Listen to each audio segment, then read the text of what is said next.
It doesn't look like a battlefield. No explosions, no missile strikes, no braking sirens, just massive oil tankers drifting across open waters. And yet, what's happening right now could quietly decide the next phase of the Iran United States conflict. Because in the last 24 hours, something unusual has been unfolding far from the headlines. American naval forces have intercepted multiple Iranian oil tankers, not near Iran, but thousands of miles away in Asian waters. No official declaration of war, no public escalation, but ships are being stopped, cargo is being controlled, and a silent pressure campaign is tightening. So the question is no longer, is there a ceasefire? The real question is, what kind of war is actually happening right now? At first glance, everything suggests a pause. Diplomatic channels are still technically open. Public statements from Washington indicate restraint. Officials talk about giving negotiations time. Even the word ceasefire has been used cautiously, carefully, as if the situation is stabilizing. But beneath that surface, the reality looks very different because while the world hears about diplomacy, the oceans are telling another story. According to multiple credible reports, U.S. naval forces have recently intercepted at least three Iranian oil tankers moving through key maritime routes in Asia, near regions like India, Malaysia, and Sri Lanka. These aren't random cargo ships. They are part of Iran's economic lifeline, oil, and not just oil, sanctioned oil. For years, Iran has relied on complex shipping networks, shadow fleets, and indirect routes to move its crude to international buyers. It's a system designed to survive sanctions. But now, that system is being actively disrupted, not through airstrikes, not through open confrontation, but through control of movement. One tanker reportedly attempted to break through the interception. It didn't succeed. Instead, it was escorted, watched, contained, and that detail matters because this isn't just about stopping ships, it's about sending a message. To understand how serious this is, you have to step back and look at the bigger picture. The Strait of Hormuz, one of the most important maritime choke points in the world, has already been under intense pressure. Roughly 20% of global oil supply passes through that narrow stretch of water. Any disruption there doesn't just affect Iran, it affects the entire global economy. And in recent days, tensions around that region have already escalated. Reports of ships being fired upon, vessels being seized, insurance costs rising, oil prices reacting instantly. Now take that already fragile situation and extend it beyond the Gulf. That's what these tanker interceptions represent. The conflict is no longer contained to one region.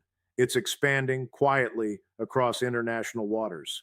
And here's where it becomes even more complex because technically the United States is not declaring a full naval blockade.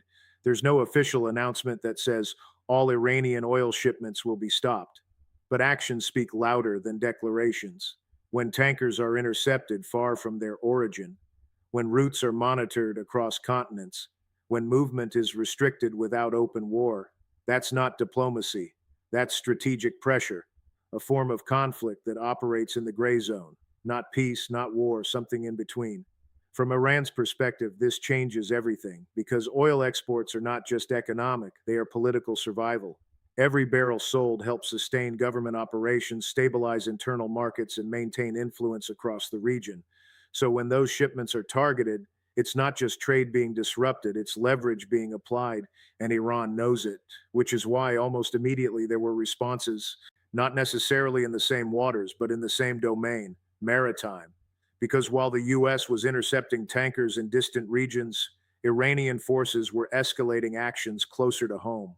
Reports began emerging of ships being stopped in the Strait of Hormuz, gunfire incidents, detentions, signals, not full escalation, but unmistakable warnings. This is how modern conflict unfolds, not always through massive, visible clashes, but through controlled, calculated moves. A tanker intercepted here, a ship seized there, a statement issued, a warning delivered, each action measured, each response deliberate, until suddenly the situation is no longer stable. So why does this matter right now? Because timing is everything. These interceptions are not happening in isolation. They are happening during a supposed ceasefire window, at a moment when negotiations are being discussed, at a time when the world is expecting de-escalation.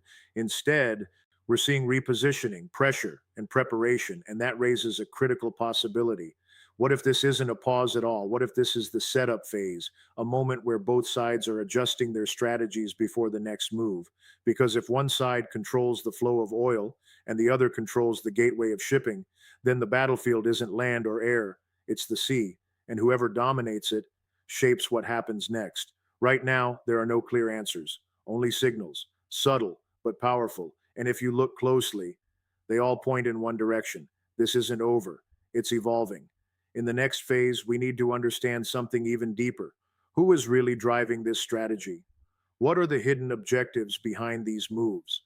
And why does this feel less like a ceasefire and more like a calculated repositioning before escalation? To understand what's really happening right now, you have to stop looking at the surface and start looking at the strategy behind the movement, because tanker interceptions are not random actions, they are signals. And every signal in geopolitics carries intent. At the center of this unfolding situation are two very different approaches to power. On one side, the United States, a naval superpower with the ability to project force across oceans, control shipping lanes, and monitor global trade routes in real time. On the other side, Iran, a regional power with a very different toolkit: asymmetric tactics, strategic geography, and the ability to disrupt rather than dominate. And right now, those two approaches are colliding, not in open battle, but in calculated moves. Let's start with the U.S. strategy, because intercepting Iranian tankers in distant waters is not just about stopping oil shipments, it's about expanding control. Traditionally, pressure on Iran's oil exports was applied through sanctions, financial systems, banking restrictions, trade penalties, but sanctions have limits. Over time, Iran adapted. It developed shadow fleets, it used intermediaries, it rerouted shipments through indirect channels, and slowly it rebuilt parts of its export capacity. So now the approach is changing from financial pressure to physical enforcement. Think about what it means to intercept a tanker near India or Southeast Asia. It means the US is no longer just influencing policy, it is directly influencing movement. That's a major shift, because once you start controlling movement, you're no longer just applying pressure, you're shaping outcomes. And that creates a new reality, one where Iran's ability to sell oil is no longer just about finding buyers. It's about whether those shipments can physically reach their destination. But here's where it gets more complex. Because the US is not acting in isolation, these waters near India, Malaysia, Sri Lanka are not American territory. They are international or regional zones, which means every interception sends a message not just to Iran, but to the rest of the world. Shipping companies, energy markets, regional governments, everyone is watching and everyone is adjusting. Now shift to Iran's strategy, because Iran cannot match the United States ship for ship, carrier for carrier, but it doesn't need to. Its strength lies somewhere else: geography and unpredictability. The Strait of Hormuz is one of the narrowest and most critical shipping corridors on Earth. At its tightest point, it's only about 33 kilometers wide. That's not much space when you consider the volume of traffic passing through it every day. Oil tankers, container ships, naval vessels, everything moves through that bottleneck, and Iran sits right next to it. That gives Tehran something incredibly powerful: not dominance, but disruption capability. It doesn't need to control the entire sea, it just needs to make it risky, uncertain, unstable. And in recent days, that's exactly what we've seen: ships being stopped, gunfire incidents reported, vessels seized, each action carefully calibrated, not large enough to trigger full scale war, but serious enough to raise global concern. This is what's known as asymmetric maritime strategy. You don't match your opponent's strength, you exploit their vulnerabilities. For the US, the vulnerability isn't naval power, it's dependence on stable global trade routes. And for the global economy, that vulnerability is even greater. Because when shipping becomes unpredictable, everything reacts. Insurance costs spike, routes change, delays increase, and most importantly, prices move. We've already started to see that reaction: oil prices responding to tension. Markets watching every development in Hormuz, shipping companies recalculating risk, and this is before any full scale disruption has even happened. That's the power of perception, and both sides understand it. But there's another layer to this, one that's less visible, but equally important: the diplomatic layer. Because while all of this is happening at sea, talks are still technically on the table. Messages are being exchanged, proposals are being considered, and third party mediators, including regional actors, are trying to keep communication alive. So why escalate at sea while talking on land? Because in geopolitics, negotiations are rarely separated from pressure. They are connected closely. Every move at sea, every interception, every seizure becomes part of the negotiation, a way to gain leverage, a way to shape the terms before they are even discussed. From Washington's perspective, intercepting tankers sends a clear signal. We can tighten your economic lifeline whenever we choose. From Tehran's perspective, actions in Hormuz send a different message. We can make global shipping unstable if pushed too far. And between those two signals, a dangerous balance is forming. But here's where things become even more unpredictable, because neither side wants full scale war. Not right now. The risks are too high, the consequences too wide. And yet, both sides are taking actions that increase pressure, step by step, move by move. This creates what analysts often call a controlled escalation environment, where tension rises but stops just short of breaking, where signals are exchanged but not fully acted upon, where both sides test limits without crossing them completely. The problem with that kind of environment is simple: it's unstable, because all it takes is one miscalculation, one overreaction, one incident that goes further than intended, and suddenly control is lost. Is Right now, the tanker interceptions and maritime incidents are still within that controlled space, but the margin for error is shrinking because the more pressure builds, the harder it becomes to manage. And that leads to the next critical question. If this continues, if tanker interceptions increase, if maritime incidents escalate, what happens next? Does this remain a hidden war, or does it cross the line into something far more visible and far more dangerous? The line between control and chaos is thinner than it looks. Right now, everything still appears calculated, measured, contained. But history shows something very clear about conflicts like this. They rarely stay contained for long, because when pressure builds in multiple directions, economic, military, political, it doesn't just sit there. It moves. And when it moves, it escalates. So, what happens if this current pattern continues? If U.S. forces keep intercepting Iranian tankers across global waters, and Iran continues responding through maritime pressure in the Strait of Hormuz, then we are looking at the early stages of something much larger, a shift from isolated actions to sustained confrontation. The first escalation scenario is the most immediate and the most likely: expansion of maritime confrontation. Right now, interceptions and incidents are limited in number. But what if they increase? What if more Iranian tankers are stopped, not just 3, but 10, 20 more? What if more ships are seized in Hormuz? What if warning shots turn into direct engagements? At that point, shipping lanes don't just become risky, they become unstable, and instability in global shipping doesn't stay local, it spreads. Insurance companies begin to raise premiums sharply. Some shipping firms avoid the region entirely. Others demand naval escorts.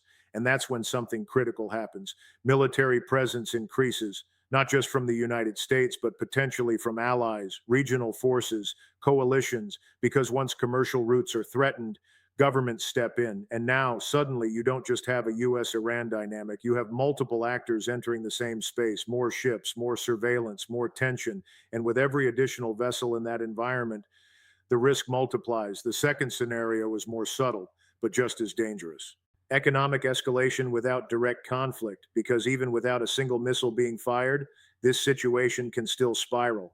If tanker interceptions continue, Iran's oil exports take a hit, revenue drops, economic pressure increases, and Iran faces a choice: absorb the damage or respond. But response doesn't always mean military action. It can mean something else: strategic disruption, cyber operations targeting shipping infrastructure, pressure through regional allies, influence over energy flows in other parts of the Middle East. In other words, the conflict spreads horizontally, not vertically, across sectors, across regions, without ever becoming an official war. And then there's the third scenario, the one no one wants, but everyone is preparing for: direct confrontation. It doesn't have to start big. It rarely does. It starts with something small: a misread signal, a ship that gets too close, a warning that isn't understood, a response that goes too far. Imagine this: a U.S. naval unit moves to intercept another tanker. Iranian patrol vessels approach. Tension rises, communication breaks down, And suddenly, there's contact, not planned, not intended, but real. And once that line is crossed, everything changes because now it's no longer about pressure, it's about response. And response creates momentum. One side acts, the other replies, then escalates. And within hours, what began as a controlled operation becomes a crisis, not just regional, global. There's another factor that makes this even more unpredictable: time, because the longer this situation continues, the harder it becomes to reverse. Every interception adds pressure, every incident adds tension, every delay in diplomacy reduces options, and slowly, the space for de escalation starts to close. Right now, there's still room, still a window where negotiations could stabilize the situation. But that window is narrowing because both sides are building leverage, and leverage, by its nature, is meant to be used. Then there's the global impact, because this isn't just about two countries, it never was. The Strait of Hormuz is not just a regional passage, it's a global artery, and when that artery is under pressure, the entire system feels it. Energy markets react first. Oil prices rise on uncertainty alone. Even the possibility of disruption is enough because markets don't wait for confirmation. They move on risk. Then come the secondary effects: shipping delays, higher transportation costs, supply chain disruptions. And those effects don't stay in the Middle East. They reach Europe, Asia, everywhere, because energy connects everything. So even without full escalation, the consequences are already spreading. And that's what makes this moment so critical, because we are not looking at a future risk. We are watching the early stages of impact. But here's the deeper issue: this kind of situation creates pressure on decision makers, political leaders, military commanders, strategists, all operating under increasing tension, all interpreting signals, all making decisions in real time. And in that environment, mistakes become more likely, not because of incompetence, but because of complexity. Because when multiple actions are happening simultaneously across regions, across domains, clarity becomes harder to maintain. That's when the unexpected happens. And in conflicts like this, the unexpected is what changes everything. So the question now is no longer just about what's happening, it's about what can happen next. Because the current trajectory is not stable, it's building slowly, deliberately, but unmistakably. And if that trajectory continues, then the next phase won't be hidden, it won't be subtle, it will be visible, immediate, and impossible to ignore. The final piece of this puzzle is understanding where all of this leads, what the end game might look like, and whether this situation is heading toward resolution or something far more serious. Every conflict reaches a moment where intentions become clear, not through statements, not through diplomacy, but through outcomes. And right now, everything we've seen, the tanker interceptions, the maritime pressure, the rising tension in Hormuz, is building toward that moment. The question is, what does that outcome look like? There are only a few paths forward from here, and none of them are simple. The first possibility is the one the world is hoping for: a controlled de escalation. In this scenario, both sides step back, not publicly, not dramatically, but gradually. The United States reduces the frequency of tanker interceptions. Iran slows down maritime confrontations in the Strait of Hormuz. Diplomatic channels reopen with more seriousness. And behind the scenes, a compromise begins to take shape. It wouldn't be a formal peace. It wouldn't even look like a clear agreement, more like a quiet understanding, a balance, where both sides maintain their positions. But avoid pushing further. This kind of outcome has happened before in history: periods where tension remains high, but conflict is contained, where pressure exists, but escalation is avoided. But here's the problem: that outcome requires discipline, restraint, and most importantly, trust, even if it's minimal. And right now, trust is in very short supply, which leads to the second possibility: a prolonged hidden conflict. Not peace, not open war, but something in between. In this scenario, what we're seeing right now becomes the new normal. Tanker interceptions continue, occasional ship seizures occur, warnings are issued, signals are exchanged, but nothing crosses the threshold into full scale confrontation. The conflict stays in the shadows, at sea, in supply chains, in economic pressure. This is the kind of situation that can last for months, even years, because it allows both sides to compete without fully committing. to apply pressure without triggering total escalation, but it comes at a cost, a constant state of uncertainty for markets, for shipping, for global stability, because even without war, the world feels the tension. Every spike in oil prices, every disruption in trade, every headline hinting at escalation, and over time, that pressure builds, not explosively, but steadily.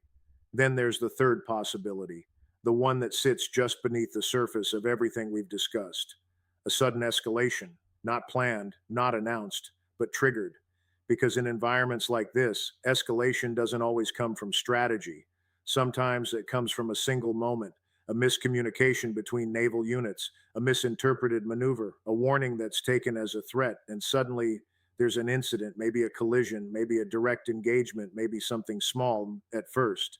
But in a high tension environment, small incidents don't stay small. They expand quickly because once physical confrontation begins, political pressure follows, public reaction increases, and leaders are forced to respond. That's when the situation moves beyond control. Not because anyone planned it, but because the momentum takes over. And in that moment, the conflict becomes visible, not hidden, not strategic, but real. The final scenario is the most complex, and in many ways, the most likely over the long term, a strategic reset, where both sides use this period of tension to reposition themselves, to test limits, to gather intelligence, to understand each other's thresholds, and then adjust, not necessarily to escalate immediately, but to prepare for what comes next, whether that's future negotiations or a different kind of confrontation altogether. Because what we're witnessing right now may not be the peak of the conflict, it may be the transition from one phase to another. And that's what makes this moment so important, because transitions are where outcomes are shaped, not always visibly, but fundamentally. Right now, the United States is demonstrating its ability to control global movement. Iran is demonstrating its ability to disrupt critical choke points. Both are sending signals, testing responses, measuring limits, and somewhere between those actions, the future of this conflict is being decided. So when you look at a tanker being intercepted in distant waters or a ship being stopped in the Strait of Hormuz, you're not just looking at isolated events, you're looking at pieces of a larger strategy, a larger pattern, one that is still unfolding, still evolving, and still far from resolved. Because the real story here is not just about what's happening today, it's about what these actions are building toward, a fragile balance or a breaking point. And as of now, no one can say for certain which direction it will go, but one thing is clear. The idea of a simple ceasefire no longer tells the full story, because this isn't just a pause, it's a phase, and phases like this don't last forever.